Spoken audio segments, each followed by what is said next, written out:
Good evening, guys. I'm just doing a little work on some figures. I'm playing with the 3D printer, having some mixed results. I'm going to be having to do some more experimenting with the settings. But some of them are coming out reasonable enough where I can paint them up and use them in the future. So I just want to go over real quick some of the files I found. So I was on Thingiverse and found these guys. Um, I'm going to use them for various things, as you maybe have seen on my earlier videos, for when I send my great nephew and niece in.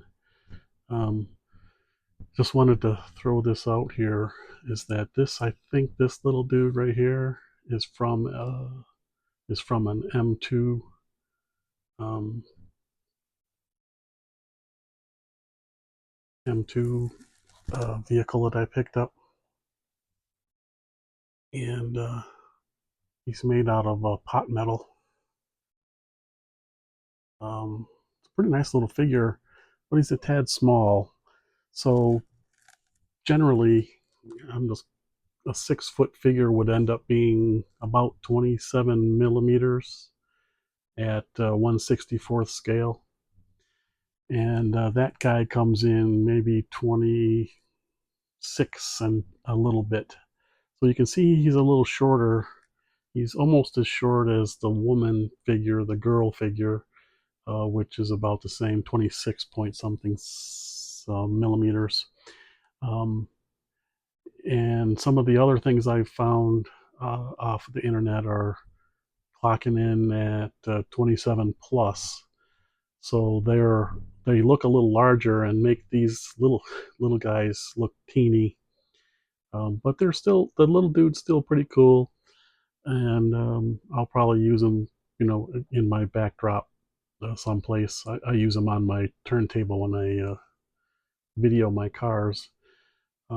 This guy came with the garage set, which is all of these things here: 55-gallon drum, some cones, a nice little forklift jack, pallet, and an engine, some just miscellaneous bits and pieces. Even a cool little disc brake rotor, which is something they just toss in the garage. It's got some shelves, toolbox, storage rack, another storage rack back here. Just some miscellaneous things to paint up and use on your diorama. Just recently, I did get my Line and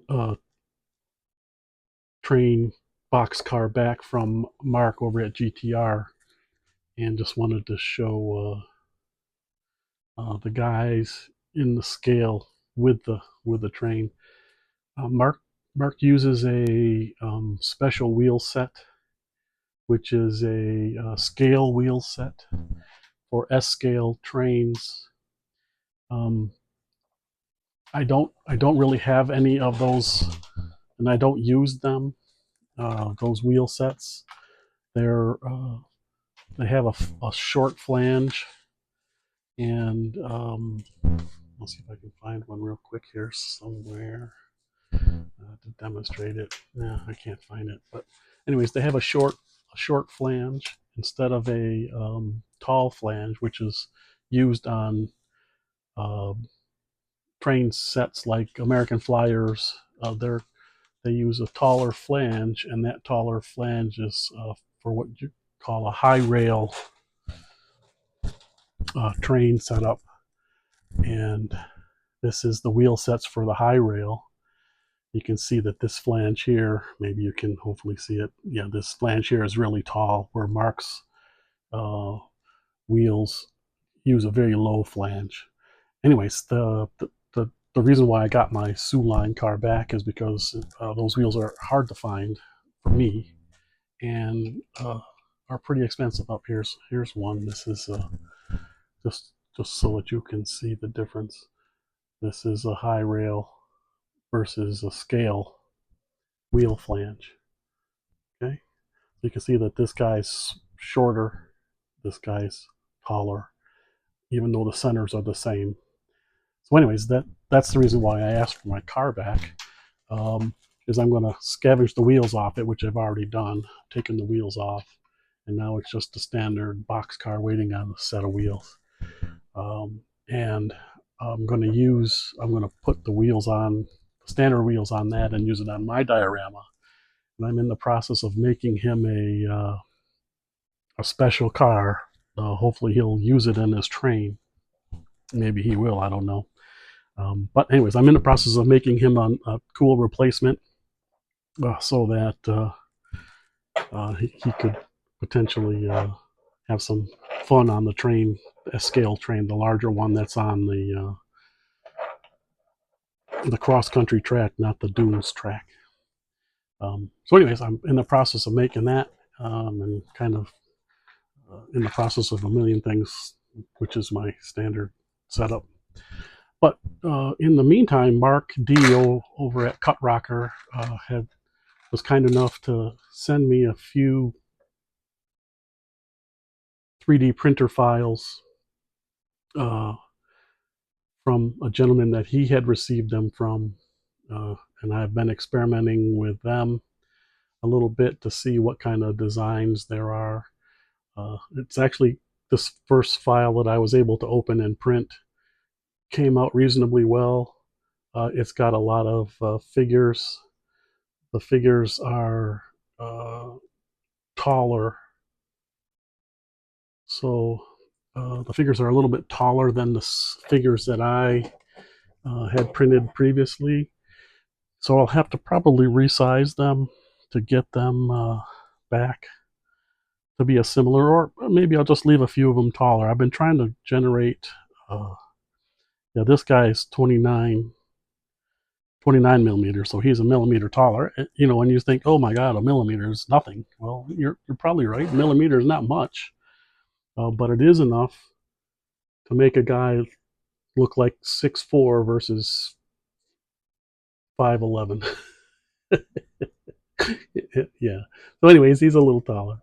But I'm going to paint a few of these guys up. I still haven't found one that I'm going to use for Cooter Smith, who's my driver for the most part. I got a Slick Fitty, but I'm looking for somebody to take Cooter's spot. Even though I guess guys don't particularly like that name, racetrack hosts, for whatever reason. Because I thought it's a good name. It's a name that pops up around here, which is in central and western North Carolina from time to time. Basically, a cooter is a not urban slang version, but a cooter is a turtle. So it's a good approximation of my racing capabilities. So anyways, I'm looking for a country guy, and he'll be my Cooter representative when I send in a car driven by Cooter Smith. So anyways, I've been playing with that. And Mark, if you've got a special request that you're interested in, feel free to let me know. I appreciate you sending me the files, and I'll be happy to gin you up a couple of entries or figures and send them off to the various racetracks, so they'll have somebody for you to represent you at the track when you send your cars there. So, or I can send them to you. Maybe, I don't know. It probably can't be much weight. Send them out to you.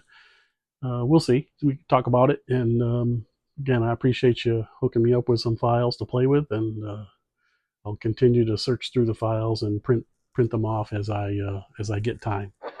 So, anyways, that's all I got for today. Appreciate you looking in, and catch you on the next one.